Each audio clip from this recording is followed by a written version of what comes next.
Welcome to a literary analysis of Kate Chopin's Story of an Hour. Okay, first, be sure to actually read this story. It's 2 pages and amazing, so let Chopin tell you the ending before I do. She's better at it than I am.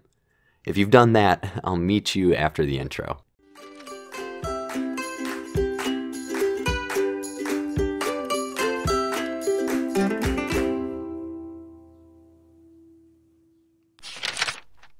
First, a quick summary.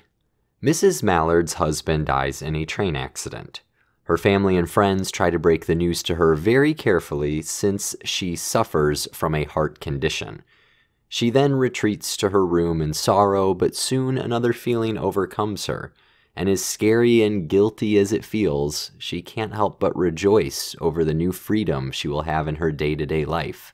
She leaves her room ready to start her new life when all of a sudden, who should walk through the door but her husband, alive and well? The poor woman sees her husband, has a heart attack, and dies.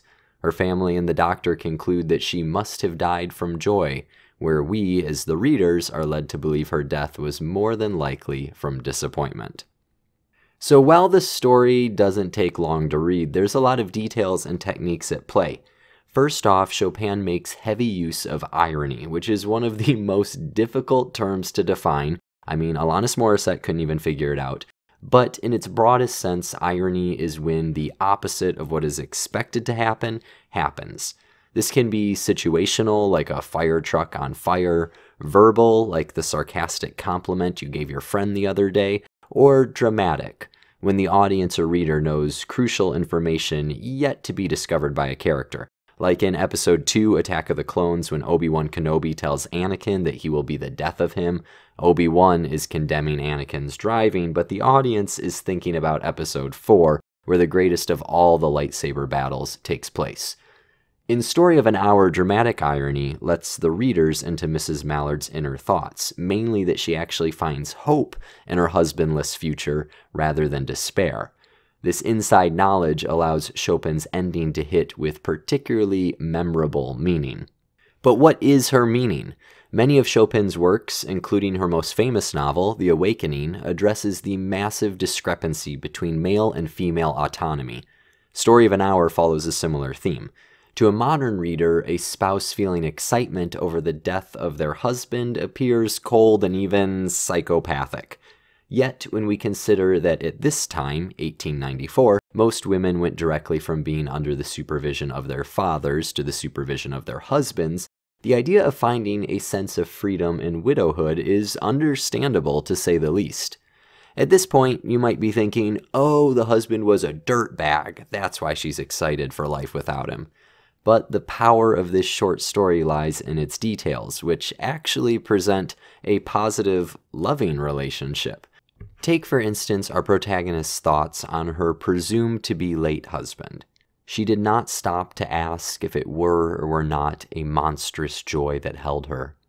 A clear and exalted perception enabled her to dismiss the suggestion as trivial. She knew that she would weep again when she saw the kind, tender hands folded in death, the face that had never looked save with love upon her, fixed and gray and dead. But she saw beyond that bitter moment a long procession of years to come that would belong to her absolutely, and she opened and spread her arms out to them in welcome.